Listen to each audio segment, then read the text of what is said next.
I've had a few experiences throughout my life.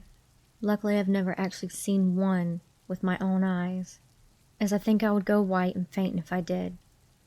But I've had audio and physical experiences.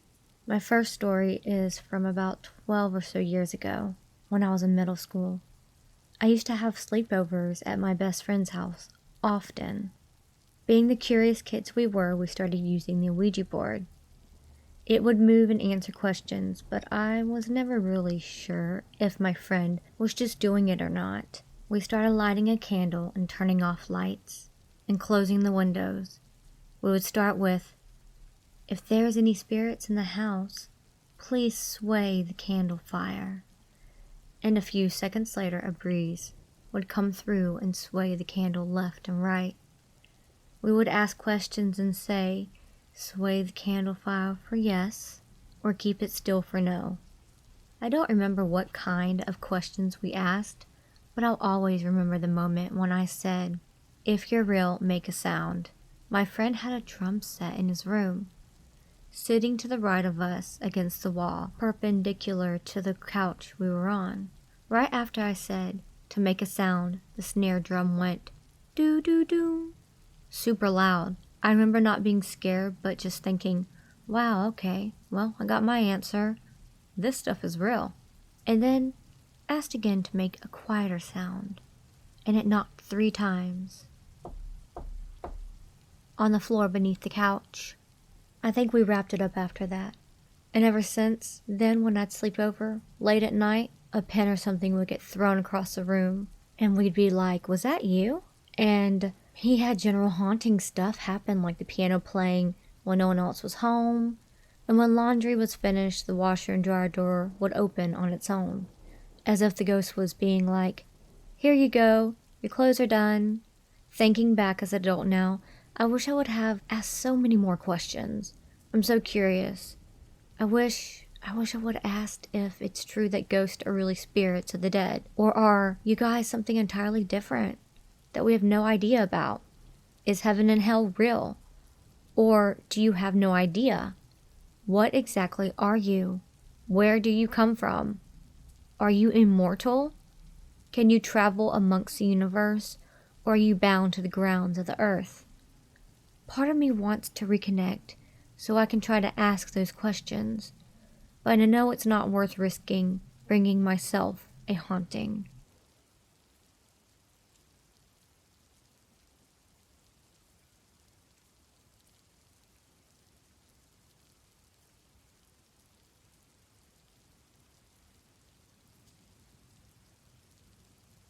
A year ago, something happened.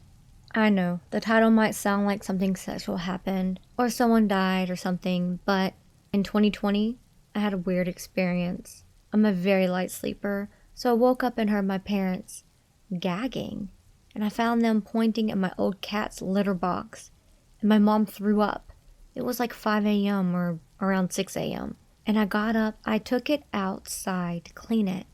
After like 5 minutes, I had all the litter in an old Walmart bag, and I was scared to take it out. After some courage and trying to be brave, I went out. When I did, I started to hear a mix of chicken and duck noise. It was weird, but I threw it in the trash, and for some reason, I kept getting even more curious. So I followed the noise to the creek by my house, and there was nothing. I wasn't worried, but the second I left, it came back. So I turned around and went back, but there was still nothing. So I ignored it, and I went in. I grabbed some paper towels and some cleaning supplies, and I started to clean. When I look up, I swear to everything, I saw someone. I thought I was just tired or something, so I closed my eyes and looked again, and there was a guy. I didn't say anything, and I went back to cleaning. I looked up, it felt like he was staring at me, so in a big panic, I ran inside. My dad was at work now, and my mom went back to sleep. I looked out the window, and I was in shock because now he was headless. I panicked and about to cry. I started hyperventilating after 5 minutes. I pulled myself together, and I looked outside again, and he was still there. The only thing I really remember was his red shirt and blue shorts, I think, but no head. I closed the curtains and started panicking again. I looked again, and he was gone. He disappeared. I only looked away for a second. I went outside onto my porch. Nothing. I have no explanation. And this is real.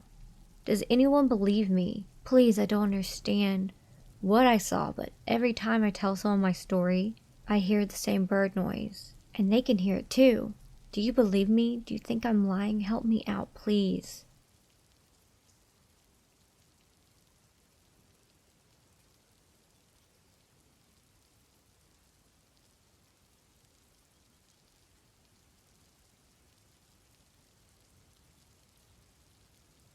One night when I was maybe 10 to 12, I had trouble falling asleep.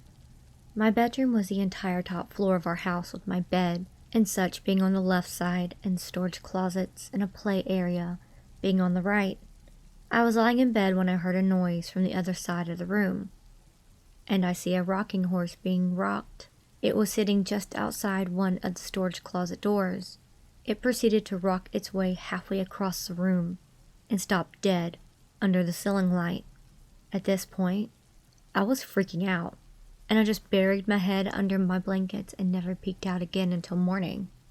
It was all confirmed to not be a dream, as a rocking horse was still in the middle of my room when I woke up.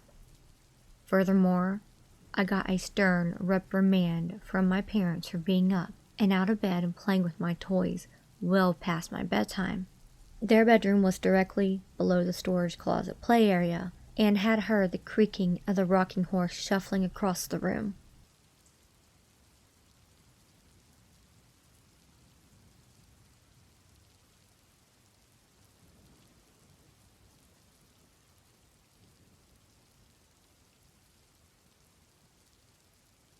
I walked into my house porch and took out my keys to unlock the gate.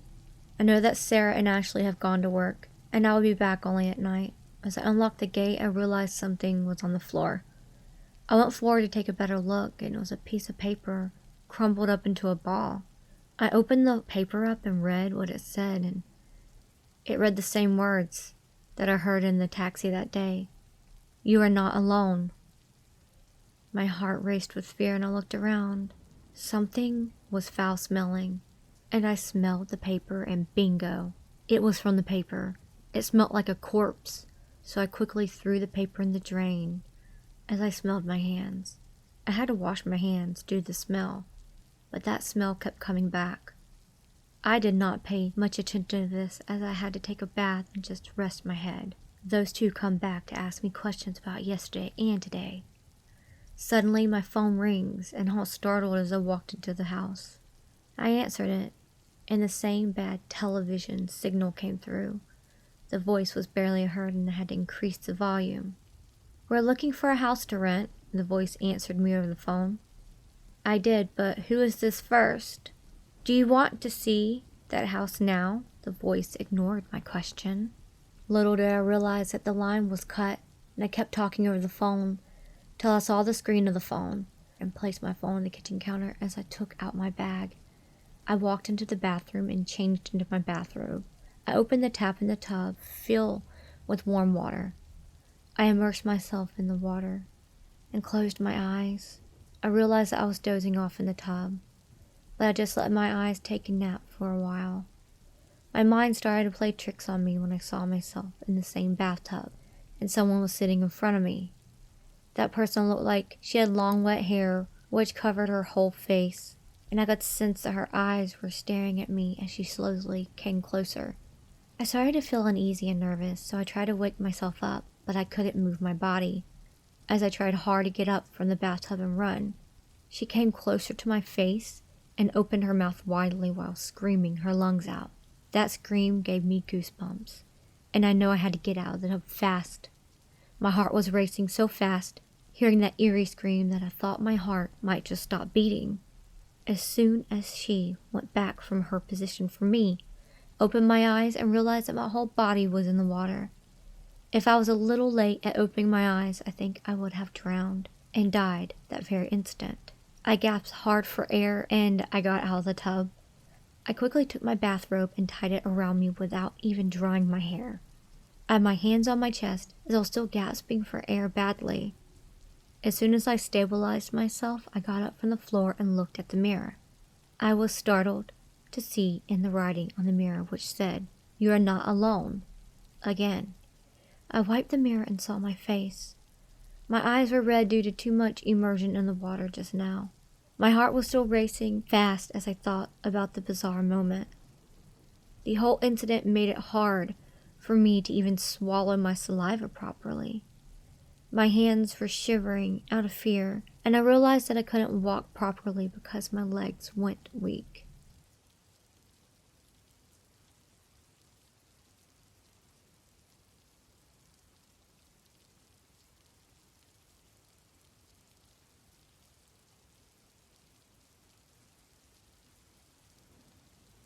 A couple months ago, my friend's cousin, a single mother, bought a new cell phone. After a long day of work, she came home, placed her phone on the counter, and went to watch TV. Her son came to her and asked if he could play with her new phone. She told him not to call anyone or mess with text messages, and he agreed. At around 11:20, she was drowsy, so she decided to tuck her son in and go to bed. She walked to his room and saw that he wasn't there. She then ran over to her room to find him sleeping on her bed with the phone in his hand. Relieved, she picked her phone back up from his hand to inspect it. Browsing through it, she noticed only minor changes, such as a new background, a banner, etc. But then she opened up her saved pictures. She began deleting the pictures he had taken until only one new picture remained. When she first saw it, she was in disbelief. It was her son sleeping on her bed, but the picture was taken by someone else above him, and it showed the left half of an elderly woman's face.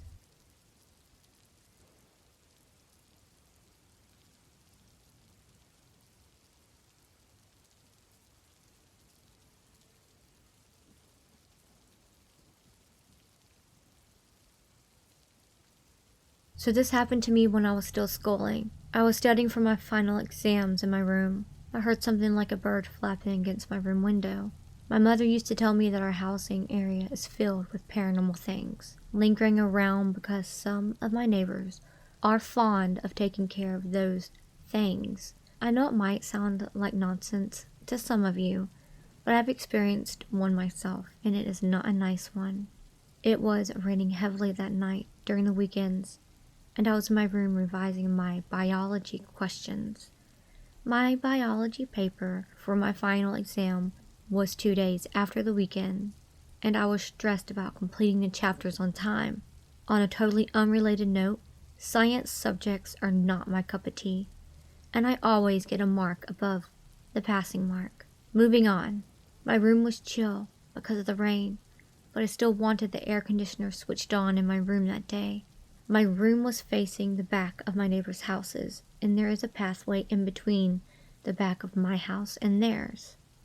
Every night, I would hear weird noises coming from the back of my neighbors' houses. I thought it was the cats in my housing area and wouldn't be bothered. That night, as I peacefully revised my work for my finals, I heard a faint scratching noise coming from my room window. I did not pay attention to it as I thought I was just stressed. Then I heard it again, and this time it was much louder. I stopped my work. I looked at my room window. I'm a little paranoid if my room windows are not locked or have any curtains on them.